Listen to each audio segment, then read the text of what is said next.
Hey guys, it's Cody Jones with Jengis Genetics LLC doing a little winter prep video here. If you haven't already, like, subscribe, and follow along if you want to see more of my content. If you have questions or comments, leave them down below. We'd love to hear from you. So this week, we've been pretty spoiled this month. It's into November, and it's been up there. Usually, I'd say we're averaging 70 degrees. It's pretty hot, you know, t-shirt weather. A few days we've been having to bust out the vest and the hoodie, and now the ear flaps, but we're getting ready to go through a dramatic change. It's going to be a solid week where the lows are going to be in the teens.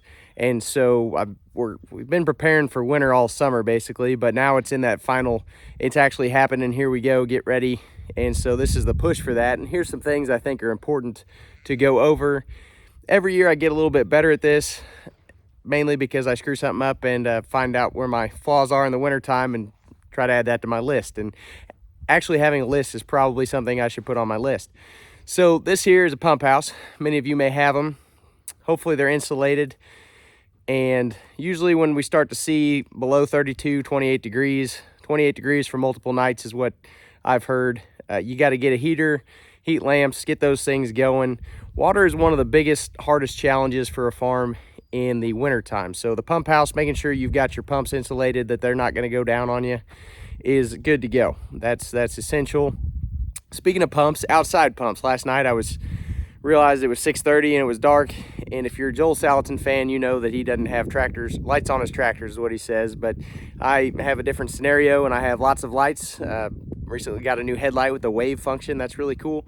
But having good lights is important for me because I run out of daylight a lot of times. But anyway, so I was scrambling around last night. I remembered I had a transfer pump at a farm next to a pond that I use in the spring and summer.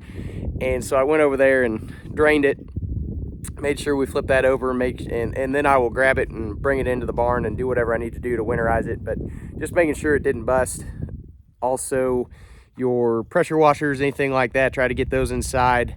If you're going to be using a hose and it's going to be below 32 degrees, I like to roll it up, stick it in that nice warm pump house, and that way it never freezes. You can spend all the time to roll it and drain it and all those things, or you could just roll it up, throw it in your pump house. That's a pretty good option if you've got it. So those are the big things. Turning on your cattle waters, I had to do, this is a Ritchie, I think it's a Mirafount or an Omnifount 3, whatever it is. It's the electric one. And last year it was shocking the cows and shocking me, so I it just happened right at the end of the cold season in the spring, so I just unplugged it. So they're still getting water pressure, it's just the electric was undone. And so I had to get that done before we froze this year. And yeah, it's probably for another video. My electrician said he's not a big fan of any of the electric plug-in ones, and you can really kill some cows quickly if something's screwed up in there. But I replaced both the heating elements, the heating tape, replaced the heating element again because the new one was bad, and now I'm not getting shocked. I also ran another ground wire on it. Maybe I'll shoot a video about it, but I don't like to talk bad about products. I'm sure most of them are the same way. It just, and it was probably operator error, but that's I guess we'll go on to that. After you get your heating tanks all worked out, your bubblers, insulate them. When it gets real cold and windy, I'll start putting bales around the outside of that. Now I've got cattle in here, I probably will put plywood up or something like that. I've seen people use tin. There are lots of creative ways to get the wind off of that water tank, because the wind will absolutely freeze those solid. If they do freeze up, I want to be prepared for that. Last year I ended up having a tank that I was wanting to use, and it was frozen for 4 weeks solid. We had -40 temperatures, and it was insulated. Once that sucker froze up, it was a solid block of ice. And so finally, after 3 weeks, I said, you know, I don't want to feed any more hay. We got to get out there.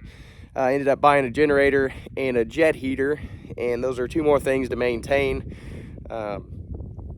But we've got them now, and running over the rental farms, for me, it's a time-saving thing. Like I said, I've been farming a long time without them, but it's a time-saving thing. I've got several bunches of cows to check throughout the day, and if I have an issue, I want to be set up and ready to go. We just plug it in, flip a switch, and throw a tarp over it, and we'll thaw out these tanks pretty quick. And so that's my emergency plan. You got to figure out what yours is. I've seen some cool things I haven't tried, some bubblers, like you can get a solar bubbler I saw a fella had on YouTube. The freeze misers look like an interesting product. I've also seen, you know, we've always just, in the wintertime, if it was gonna be hooked up to something that was running, just unscrew it or poke a hole in it and your tank runs over. Ideally, you'd get that out away from your waters where the cattle are drinking, so they're not stepping in the mud and getting their hair froze and their feet froze, and you cause some issues there, especially on ice. Cattle slip, they break legs, it gets bad. So try to get that water out away from where the cattle are standing to drink. You want it to run off down the hill or whatever, so they're not walking on ice. Create mud. Anytime mud gets on cattle, it packs up on them and it gets on that hair and it decreases the insulative value. Those are all things we want to avoid. It all goes back to your water systems. After I prepare pretty hard for water systems, I go back to, hopefully at this point, we've got our winter feed source figured out, how many cow days we're going to be grazing, if we need to prepare hay, if we're going to be supplementing with feed or mineral or, you know, protein, whatever those cows need. Talk to a nutritionist, figure out what your cows are going to need. Hopefully, I'm bad about this, so do as I say, not as I do, but, you know, test your forages, get that an idea of what they're going to be as far as nutrition, feed value wise, their protein. Different animals, different types of livestock, different stages of life all have different requirements. Generally, cows need protein every 3 days to keep their rumen healthy, whatever that looks like for you. In the past, it's always been for me just alfalfa hay. The cows don't necessarily need high quality alfalfa hay, but if they're milking heavy, especially if you're calving in January, I've got a few stragglers again this year. Those are going to be probably getting a little special treatment. I don't have the alfalfa hay, so if their manure patties start to build up, one of the things I think there's several things you could do. I don't like feeding a urea product, but I'm going to have some soybean meal on hand, so that might be something I look at doing. I haven't done it yet, but I'd like to phase it. I'm phasing those cattle out that aren't getting bred in the first 60-day cycle, but we do have some, and they're more valuable to sell in the spring than they are with a calf, and then they are to go ahead and cull them now in November, in my opinion, from my experience. So that's where I'm at. Alfalfa hay works good, but it's expensive if you're just buying it for the protein. So soybean meal, some kind of pellets, talk to your local feed guy if you need that. But those milking cows, those nursing cows, especially those younger females, those 2-year-olds, they or 3-year-olds trying to get bred back, they might need a little more than you can get from just your regular grass hay. For most of my cows, we still have some grass, and so the protein's pretty good in that. That fescue holds a really high protein. It's one of the best stockpiled forages, so I'll mix that in, feed that with some lower quality forage hay, grass hay, and that will get me through. But what I want to do this week, today, tomorrow, before it gets real cold and the tractors have trouble starting and running and staying running, is we want to strategically put out some hay. So I've got a Greg Judy bale unroller. That's what I'll be doing a lot of my feeding with. I like to unroll the hay because there's nothing left in the spring. The ground absorbs that thin layer that's left. The ground just absorbs it, and it's pretty awesome what unrolling hay does. I also have a bale unroller for my tractor. But the tractor doesn't drive 55 mile an hour down the road. And so at the rental farms and different things where I'm going, I'll set up my hay and I'll get that there. If we have an emergency, I like to have a week's worth of hay at least, or, you know, sometimes more depending on what the weather's calling for. If we're having a big snowstorm or ice storm or something where I'm scared I may not be getting there longer, I'd rather have more emergency supply stuck out than less. We don't have a lot of that in Missouri. Normally, if you have a real bad event, you're stuck in, I have to get the 4-wheel drive tractor out and go for one day. But we saw some days with -40 temps last year, and that was pretty extreme. So, I like to prepare for that because you can't let the cattle suffer because of your lack of prep. So anyway, I can hook that onto the gasoline car, the diesel truck, and the diesel truck ran good for me last year in that cold weather, fortunately. So it's got 4-wheel drive. That's the way to go for me. But I want to have that set up. If we're having a big event, I'll just unroll. I'll just set up, a week's worth of hay and then just let them have it. It's not a big deal for one location, 1 week, taking care of your cows. You got to do what you got to do sometimes. But if I can get to them, that bale and roller works pretty good. And we're going to be really putting that thing, we put it to the test last year. We're really going to work it this year. But Speaking of that, we're moving on to equipment. What do you got to do for your equipment prep? Well, there's lots of things you got to do. First thing you got to do is check your tires. Don't be like me and have a low trailer tire and wear down the sides of your trailer because you didn't air it up for 2 weeks, because it really wasn't that bad. I don't know why it did it. The cheap tires, but anyway. Check your tires. With the changing in temperatures, your air pressure is going to change. Your farm vehicles probably aren't going to have the fancy TPMS systems, tire pressure monitor systems. My car, actually, it's bad because it's a 2010 Escape, and apparently if you plug a cheap cigarette lighter phone charger into it, it'll blow the TPMS thing all out of whack, and so it doesn't work either. Thanks, regulations. Anyway, so check your tire pressures. A couple other important things. I remember I had a high school teacher tell me this one time. He said, make sure you never let your tank get below half in the winter time, because you might get stuck and have to wait for somebody to come get you out. I think that's super important, not just for high school age kids, but also for, farmers. If something happens, you get stuck in the truck, you don't want to be, you don't want to turn that into an escalated emergency because you didn't prepare well. Keep your vehicle full. For me, I'm more likely to get stranded actually working on something, and I just don't want to shut the truck off because it's negative 40 degrees and it won't start. So we get into those things. Prepare for that. Keep your diesel on hand. Keep your gas on hand. Make sure that you've got some extra, especially if you get snowed in for a week and you're not going to drive your truck to the gas station. All you're doing is trying to keep the cows alive, making sure your water's undone and everything's fed. You want to have enough diesel to get through that, or enough fuel. You want fuel again for those generators, those turbo heaters or jet fuel heaters or whatever you call them. Emergency power supply. If the pump house goes down, what's your plan there? Not a big deal for me so far, but again, you run into these things. I did actually buy a little propane heater a few years ago at a garage sale for like $15.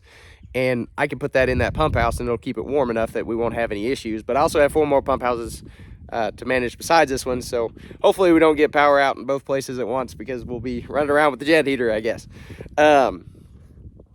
Or maybe, I don't know, maybe even hooking up some solar light bulbs would probably be enough. You guys up in Canada, if you're watching this, let me know. Let me know what you guys do, because I want to be prepared for what you go through and hope it never happens. But, we get 2 or 3 days of what you guys live through all winter, and that gets stressful. So maybe some solar light bulbs, something like that. I think, I think my grandpa used those kerosene heaters. He may have even, I'll have to ask him again. I miss that old knowledge, man. They did so many things with things that we don't even have. And you apply that with today's technology and their experience, and man, you can learn a lot and do a lot of things cheaply, efficiently, effectively. Even those little carry around kerosene, cheap lanterns, they're a fire hazard, but if that's all you can get in there, that's going to produce some heat. You think about that, or even getting, a buddy heater or something like that. Those kinds of things would be really useful. I may have to add that to my Christmas list now that I'm thinking about it. So this is a valuable thing to go through. Make your own checklist, talk through things, talk to some people who've done it before if you haven't. I do think we can get caught up in worrying about a lot of things that are never going to happen. Like the jet heater thing. Like, I didn't do that till last year. My dad had one. You probably got a neighbor, a cousin, a friend. If you've got a farm, there's going to be somebody that can bust you out in an emergency. And the cool thing about us farmers is we love to help people. Now, we may be too busy and we may have issues of our own. But, if a neighbor down the street, as long as he brought it back, came up and said, hey, I got a water heater frozen. Can you help me out? I just need to borrow a jet heater or something for an hour or two. I'm like, yeah, absolutely. Go, there it is. It's got fuel in it. Light it up, roll on. We like to help people. So speaking of that, going back to the vehicle thing, make sure, get a bubble tester. If you are someone who, like my dad, just adds water to their radiators because you have 700 of them in the summertime and all of them leak. If you're going to add water, then you have to go back in and you have to make sure that you're not going to freeze your radiator. You got to check the temperature on that. Make sure that, it's going to be good down to whatever temperatures you expect. And those kinds of things. The Amazon guy is pulling in. I'll be right back. It's Christmas time. All right, another Christmas gift that nobody knows what's in the box, I'm sure. Anyway. check your thermostats, especially if you're one that adds water or you do your own mixing. Just make sure that they're rated for what you need. You can get a little bubble tester for pretty cheap. Stick that in your thermostat or your radiator, pull up, and it'll tell you what temperature it's good to. Over half a tank of fuel. Check your tires. Check your lights. We use those. I use those a lot more in the winter time. Ordered a new set of lights for my truck last year. I didn't put them on until the spring and never used them, and now realize that they're messed up. So we'll have to probably get a new set of lights for the truck. But still better than what they were, because you can actually see the lights in there. Those old Dodges, they get pretty rough.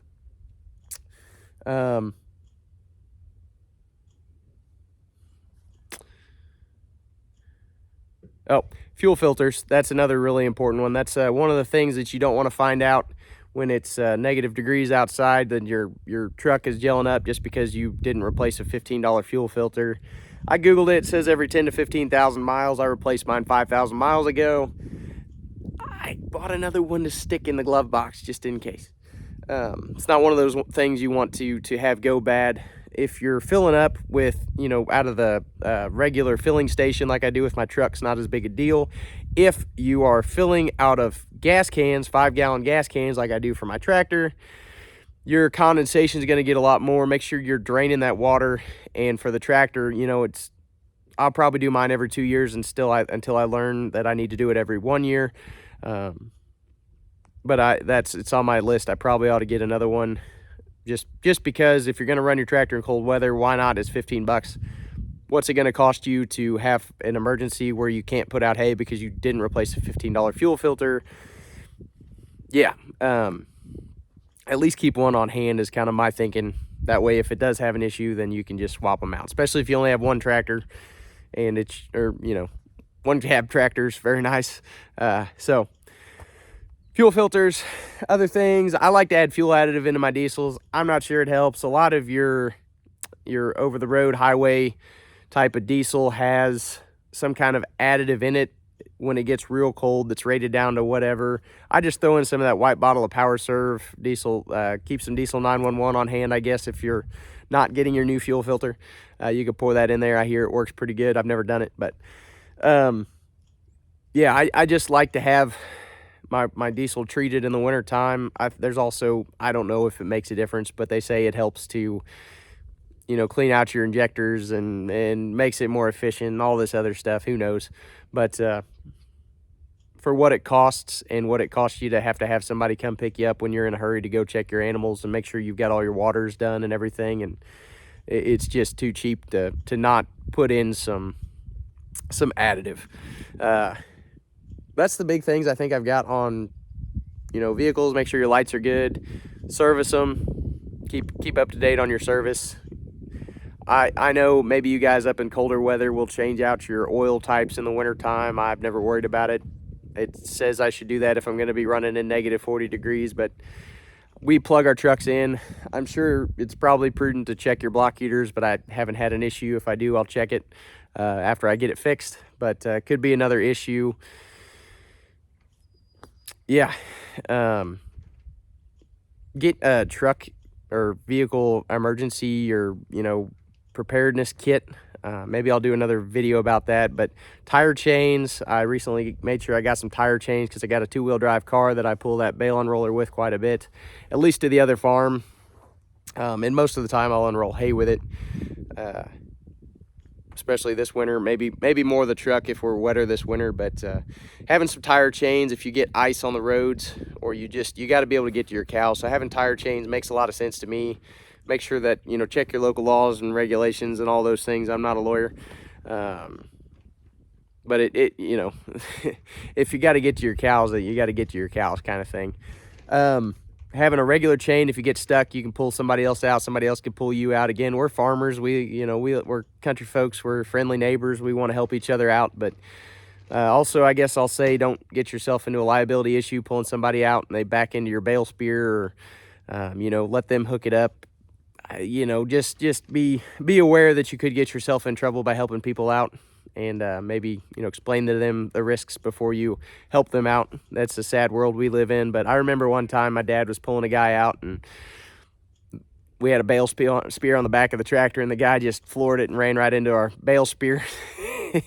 Like, we have a 140 horsepower tractor. What are you doing flooring this thing? But you know, people just don't know. People don't know anymore. They don't have any idea how to handle, how to react, and they've never, you know, if you didn't grow up on a four-wheeler, you have no idea what ice and snow and stuff will really do to a car. You know, you don't test the limits of it with your $40,000, $50,000, $60,000 car. So just be aware. Tell them I can help you out, but you know, there's some risks to this. You may want to wait for a tow company if you're okay. Whatever you're comfortable with. Anyway, have some extra flashlights, some extra batteries. Cat's eating the dog food. There's lots of things that I would like to have. Shovel, an axe, especially if you're going to be chopping ice. Those are all things that are handy to have on a farm, in your vehicle, being prepared, sharpen that axe. But not too sharp if you're going to end up slipping on the ice and catch yourself with it. Maybe you want a dull one for just cutting ice. You know, that'd be the vehicle. The other things, you know, as far as being emergency preparedness, emergencies, keep your cattle alive type of stuff. What do you do for your family? You know, what do you do if your power goes out for a week? That was part of my generator plan, the jet heater. You know, we don't live too rural anymore. None of these things are super, unless we have a really big ice storm and the whole county goes down. It's not as big a deal as it could be, as it used to be when I was growing up. So I don't worry about that stuff too much, but having some power banks, having some extra flashlights, having four-wheel drive, the ability to go, put the chains on and go if you need to go. You know, those are all things that I think are important. So I hope you guys learned something from this video. Hope it made you, helped you realize, you know, remember, maybe I need to do some things. But hope this video is useful. If you like it, if I missed something big, I'm sure I did. I'm sure I missed a lot of things.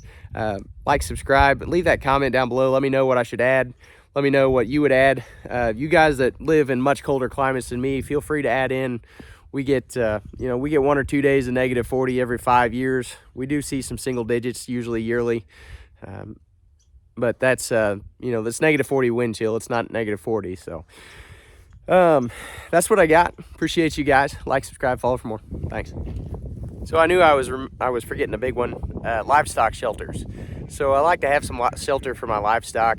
For my guardian dog this year, I've tried several different things, but this year I think I've just got a pull around shelter. We're going to put a tarp around it, make sure he's in a clean space, maybe put some hay in there if it gets real cold, just to insulate him, get him up off the ground. We unroll hay. I think that makes a big difference, especially when it gets real cold. There's snow on the ground. Getting some insulative material underneath those animals, they can get out of the snow, get out of the wet. I think that's big.